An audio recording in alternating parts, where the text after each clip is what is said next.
Kagulat World. Grabe na talaga.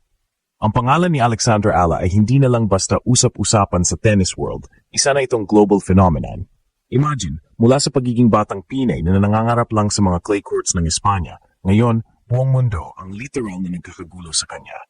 Saan man siya pumunta, trending ang pangalan ni Alex. Sa Europe, tuwing lumalaban siya, halos sold out ang tickets.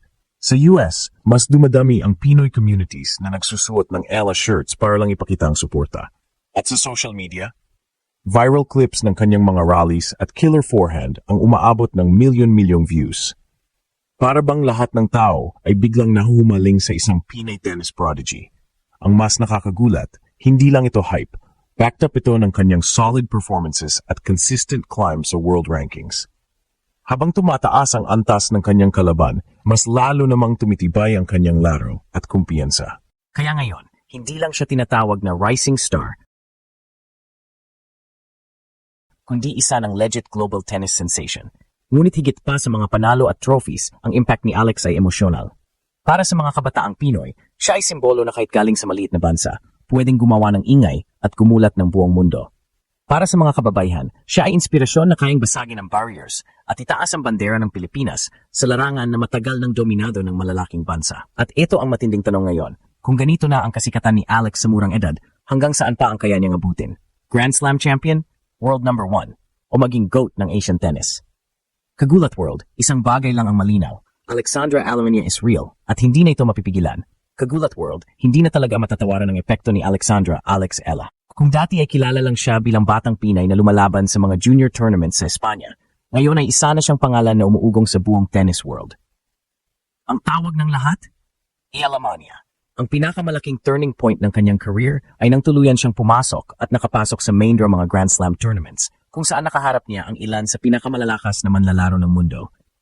Historic ito dahil bihira, halos wala pa na Pinoy ang umabot sa ganung antas sa tennis. Sa bawat laban niya, hindi lang Pinoy fans ang sumisigaw ng suporta, pati mga international commentators ay napapansin ang kanyang maturity, tapang at composure sa murang edad. Kasabay ng mga panalong iyon ay mabilis ding umakyat ang kanyang world ranking. Mula sa pagiging outsider, ngayon ay nasa loob na siya ng top 160 range, isang posisyon na nagbubukas ng mas maraming oportunidad at mas mataas na exposure. Ang bawat linggo sa professional tour ay nagsisilbing bagong yugto ng kanyang pag-angat at bawat tournament na sinasalihan niya ay nagbibigay ng panibagong kumpiyansa para makipagsabayan sa mga itinuturing na elite sa mundo ng tennis. Hindi rin Sa Instagram, bawat post niya, mula training sessions hanggang celebrations ay nagiging viral, umaabot sa mga fans hindi lang sa Pilipinas, kundi pati na rin sa ibang bansa. Ang simpleng ngiti ni Alex, pagkatapos ng isang panalo, ay nagiging simbolo ng kasiyahan at inspirasyon. Dahil dito, ang hashtag na Elamania ay ginagamit na hindi lang ng mga kababayan natin kundi pati ng mga international followers na nadadala sa kanyang energy. Dahil sa kanyang kasikatan, hindi nakalampas sa mga malalaking brand ang kanyang potensyal. May mga endorsement deals at ambassadorships na siyang tinanggap, mula sa sports apparel hanggang sa mga kilalang lokal na kumpanya sa Pilipinas. Hindi lamang produkto ang kanilang inilalapit sa publiko, kundi ang imahe ni Alex bilang isang makabagong simbolo ng tagumpay ng Pilipinas sa global stage. Ang kanyang presensya sa tennis ay nagsisilbing patunay na kahit sa isang sport na madalas dominated ng Western stars, kayang umangat ng isang Filipina at makilala sa buong mundo. Pero higit sa lahat, ang epekto niya sa mga Pilipino ang hindi matatawaran. Sa isang bansang mas kilala sa basketball at boxing, biglang nagkaroon ng isang Pinay tennis star na lumalaban sa pinakamalaking entablado. Para sa mga kabataan, si Alex ay inspirasyon na kahit maliit ang bansa mo, maaari kang makipagsabayan. Para naman sa mga kababihan, isa siyang simbolo ng lakas, tapang at determinasyon. Kaya ang sinasabi ng lahat ngayon ay totoo, ang Elamania ay hindi lang hype, kundi realidad na nakaugat sa panalo, ranking progress, viral movement at mga brand partnerships. Kung simula pa lang ito, ano pa kaya ang kasunod? Kagulat World. Tanong, sa tingin nyo, ano ang mas mauna? Isang malalim na Grand Slam run o ang pagpasok ni Alex sa top 20 ng mundo? Kagulat World, hindi madali ang dinanas ni Alexandra Ala bago niya marating ang kasikatan na mayroon siya ngayon. Madalas nating makita ang kanyang mga panalo at ang kanyang matamis na ngiti sa camera, pero sa likod nito ay napakaraming sakripisyo, hirap at pagkatalo na halos sumubok sa kanyang tibay bilang atleta at bilang tao. Bata pa lamang siya ay iniwan na niya ang Pilipinas para mag-training sa Rafa Nadal Academy sa Spain.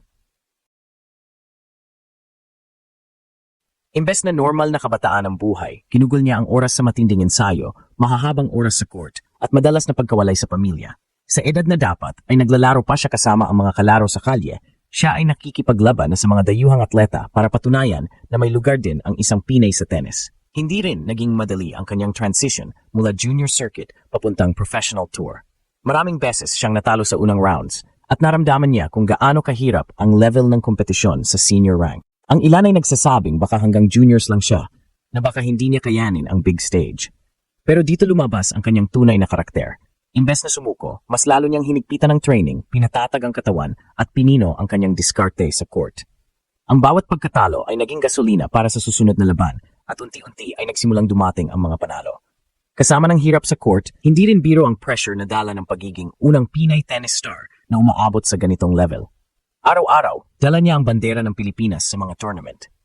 Maraming umaasa, maraming nakatingin, at kahit mga taong hindi sumusubaybay sa tennis ay naghihintay ng balita tungkol sa kanya. May mga panahon na parang sobrang bigat nito, pero pinatunayan ni Alex na kaya niyang dalhin ang lahat ng iyon ng may tapang. Kapag tinatanong siya, laging malinaw ang sagot.